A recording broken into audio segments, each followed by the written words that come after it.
E aí galera, hashtag Orgulho de ser Exanc, mais uma videoaula. Eu tinha prometido que era a última quando nós fomos para a praia, mas essa é uma videoaula na verdade esquema, é um resumo. Então na verdade, na sala de aula presencial eu vou te mandar ver a última videoaula primeiro, vou inverter o negócio. Aqui é para você ter uma visão panorâmica do direito administrativo 1 e atenção, você vai estudar ao longo do semestre ou você já terá estudado no final do semestre tudo o que eu vou falar agora aqui de modo muito esquematizado. A primeira noção que nos vem ao começarmos o direito administrativo ou ao iniciarmos uma revisão de direito administrativo é a ideia do objeto. Com o que se preocupa a ciência do direito administrativo? Qual é o foco? Qual é o nosso objeto? Função administrativa. Então, o primeiro passo é lembrar ou conhecer o que é a função administrativa, e função administrativa significa 3 ideias.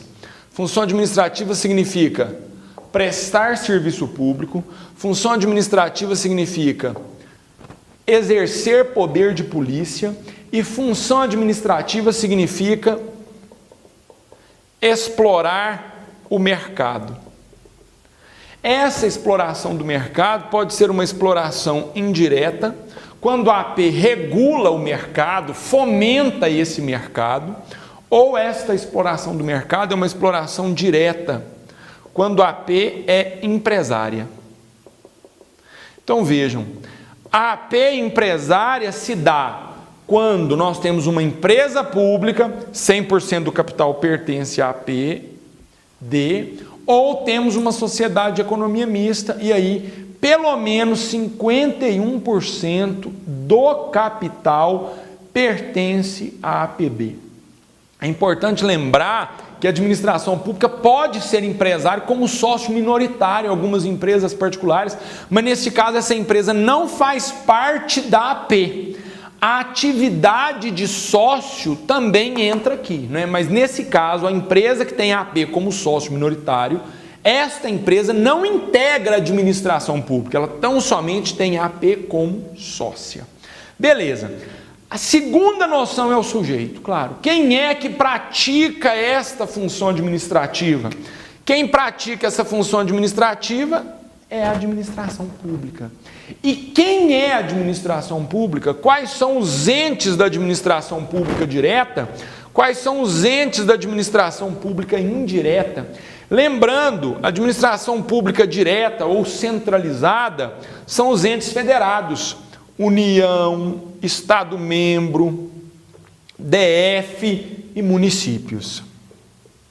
E quem são os entes da API? Quem são os entes da administração pública indireta? Também são 4.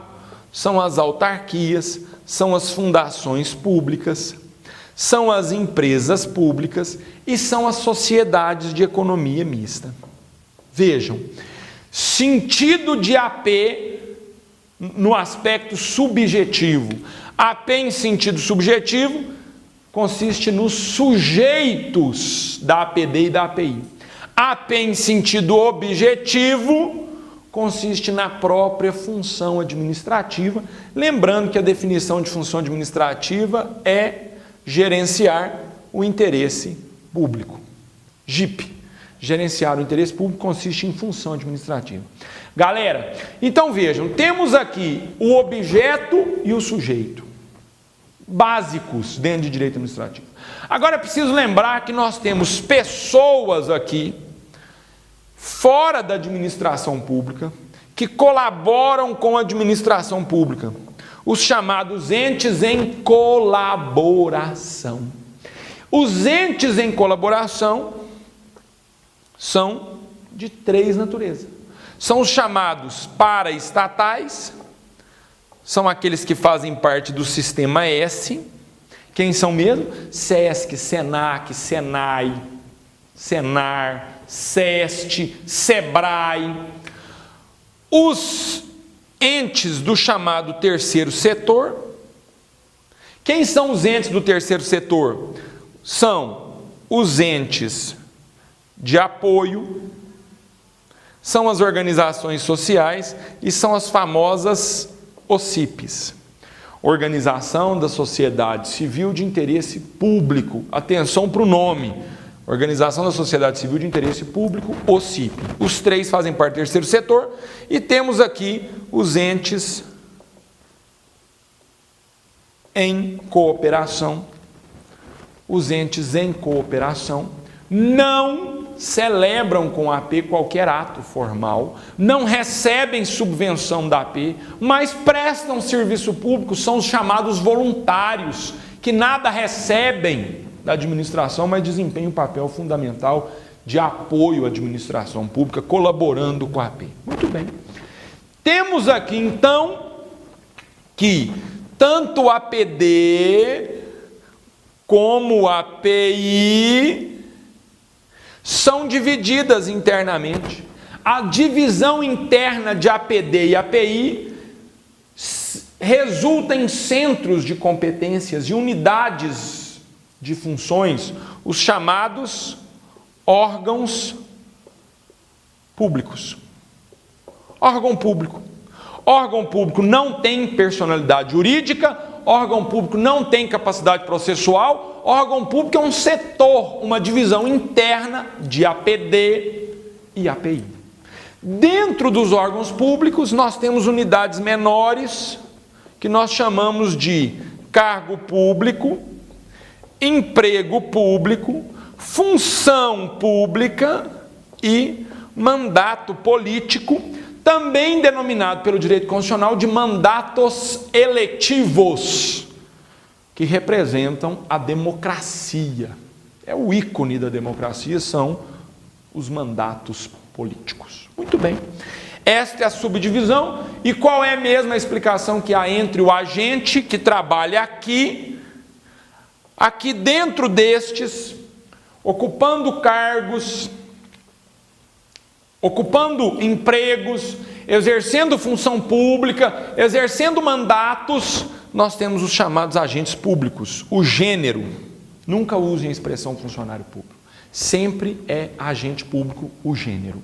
Muito bem, qual a relação entre o agente e os entes da APD e os entes da API? Teoria do órgão, teoria da imputação objetiva, não se esqueçam disso. Atenção, estes sujeitos, como quaisquer outros, praticam atos administrativos. Atos, condutas. Então nós estudamos que estas pessoas praticam atos da AP. Os atos da administração pública são o gênero. Nós temos diversas espécies. A mais importante das espécies é o chamado ato administrativo. Ato administrativo que tem características, validade, perfeição, eficácia. Atos que têm atributos, presunção de legalidade, legitimidade, veracidade, imperatividade, exigibilidade, executividade, tipicidade. E tem também requisitos ou elementos, requisito subjetivo, requisito objetivo, requisito teleológico, requisito formal, requisito lógico, que é o motivo. Muito bem, é importante nós lembrarmos que estes atos são a concretização dos chamados poderes administrativos. Então, os poderes administrativos, que são 6, materializam-se, são materializados pelos atos que a AP pratica, pela conduta da AP de modo geral. A conduta, todo o agir da administração pública, que se faz fisicamente por meio de um agente, mas o autor, o titular da conduta é a AP, seja a APD ou os 4 da API, o executor é o agente público. Ele é o autor material, físico.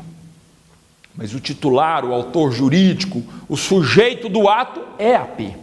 Estes atos nada mais são do que a concretização de poderes que são 6. Vamos a eles, lembrando: poder vinculado, poder discricionário, poder normativo, poder hierárquico, poder disciplinar e, por fim, poder de polícia. Lembrem-se dos 6 poderes.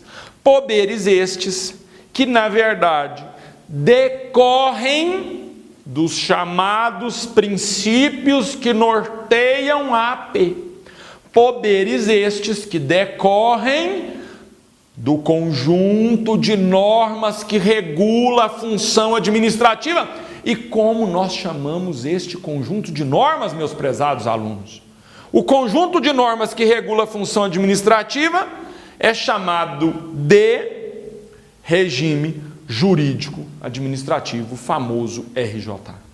RJA, conjunto de normas. As mais importantes normas são os princípios do RJA. Princípios que se dividem em 3. Princípios fundantes, princípios fundantes. Quais são mesmo? Princípio da supremacia do interesse público, princípio da indisponibilidade do interesse público. Princípios nucleares, segundo a classificação dos princípios do RJA, os famosos princípios LIMP. Legalidade, impessoalidade, publicidade, moralidade e eficiência. E quais são os terceiros, a terceira classificação, a terceira categoria de princípios do RJA? Os chamados princípios complementares, que são vários. Princípio da tutela, da autotutela, da motivação, da segurança jurídica, do princípio da hierarquia, princípio do devido processo legal. Vejam, estes são os princípios que regulam a função administrativa. Princípios que integram RJA, RJA que regula poderes que manifestam-se por meio de atos. O mais importante ainda está por vir. Qual é o núcleo de toda a função administrativa?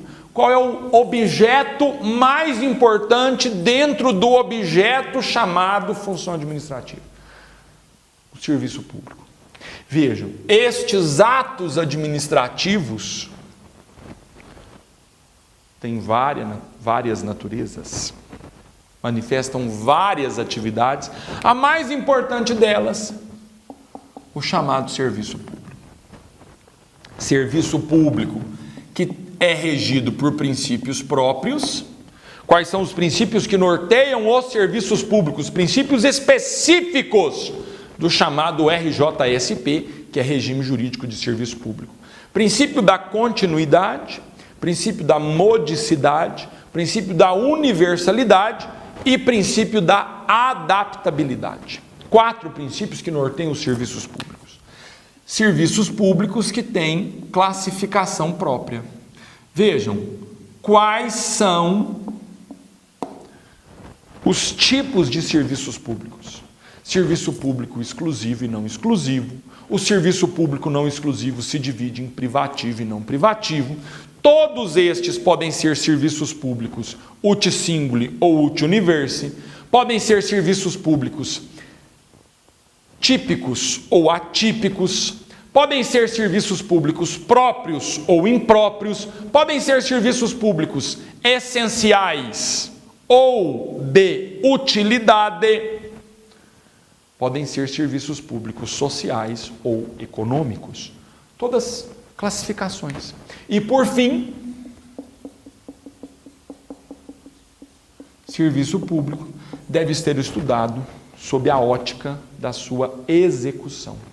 A execução se dá de modo centralizado, quando a própria AP, seja a PB ou a API, o presta, e a execução se dá de modo descentralizado, quando alguém que não é AP presta o serviço público. Nós temos todos os entes em colaboração prestando serviço público, de modo descentralizado.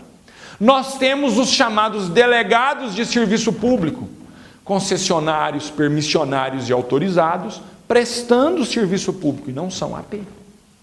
Então, a execução se dá de modo centralizado, ou direto, e descentralizada, ou de modo indireto. Vejam, muito cuidado ao estudarem concessão, permissão, autorização e as chamadas parcerias público-privadas.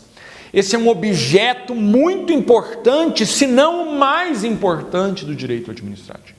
E por fim, para nós encerrarmos, é importante vocês se lembrarem que estes atos também materialização formas de intervenção da AP na propriedade privada. Os atos administrativos, então, manifestam, materializam, concretizam formas de intervenção da AP na propriedade privada, e sobre estas formas é preciso lembrar que há fundamentos para que a AP intervenha na propriedade privada. Poder de polícia, supremacia do interesse público e função social da propriedade privada são os 3 fundamentos. Estas intervenções têm modalidades. Vamos nos lembrar delas: requisição administrativa, ocupação temporária, limitação administrativa.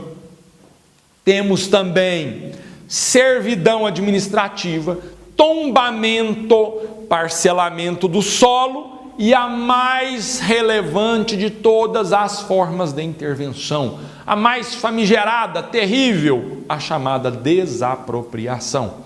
Forma de intervenção, processo administrativo, por meio do qual a AP diz que a sua propriedade deixa de ser sua para se tornar propriedade pública, para se tornar um bem público. Então a desapropriação ela tem a natureza declaratória, mas constitutiva. Vejam, ela não é só declaratória, ela constitui. O tombamento era só declaratório, ele só reconhece o bem, a relevância do bem para o patrimônio nacional, no caso do tombamento. A desapropriação não, ela torna o bem privado um bem público. Portanto, a desapropriação, na desapropriação, prevalece a natureza constitutiva. Declaratória, sim, tudo declara, mas é constitutiva porque ela cria uma figura jurídica. Ela torna o bem que era privado em bem público e você, ex-proprietário, não tem o direito de questionar esta opção. Você pode discutir em juízo, é o preço. Claro, você poderá discutir as modalidades de apropriação, poderá, mas isso não tem muita relevância. O importante de quem foi desapropriado é tentar receber o maior valor possível, o que mais se aproxima do chamado valor justo. Bem, sobre desapropriação, dentro de intervenção da AP na propriedade privada, você precisa se lembrar que desapropriação tem modalidades, que desapropriação, quais são as modalidades? Desapropriação por utilidade pública, desapropriação por necessidade pública, desapropriação por interesse social, desapropriação sanção. A desapropriação sanção se divide em duas. Desapropriação sanção pelo descumprimento da função social da propriedade rural, desapropriação sanção pelo descumprimento da função social da propriedade urbana. Temos também a chamada desapropriação com fisco e a desapropriação indireta. E desapropriação, além das modalidades, tem um procedimento. É preciso nós entendermos como funciona a chamada fase declaratória, que é tão somente administrativa, e a chamada fase executiva, que tem uma natureza administrativa e uma natureza judicial, e como funciona o processo de desapropriação, petição inicial, contestação, e por fim, o mais importante de toda desapropriação é conseguirmos chegar no valor justo. Para nós alcançarmos o valor justo, é preciso que a gente se lembre que a AP, ao indenizar, precisa considerar no cálculo da indenização o valor de mercado do imóvel. Esse é o primeiro passo, mas também precisa considerar danos emergentes que o ex-proprietário sofra. Quer dizer, o que ele gastou precisa ser ressarcido. Lucros cessantes, o que o ex-proprietário tinha direito de receber ainda, que ele ainda ia lucrar, perda de uma chance, oportunidades. Tudo isso com muita razoabilidade, muito bom senso, muita proporcionalidade. Juros moratórios, juros compensatórios, atualização monetária, honorários advocatícios, despesas judiciais. O administrado, o ex-proprietário, não pode pagar o processo, tem que se haver, precisa ressarci-lo. Enfim, meus prezados, o valor justo talvez seja o ponto mais difícil de compreensão, porque a doutrina diverge, a jurisprudência ainda não encontrou um caminho, e nós vamos seguindo aí, tentando alcançar aquilo que o legislador constituinte disse.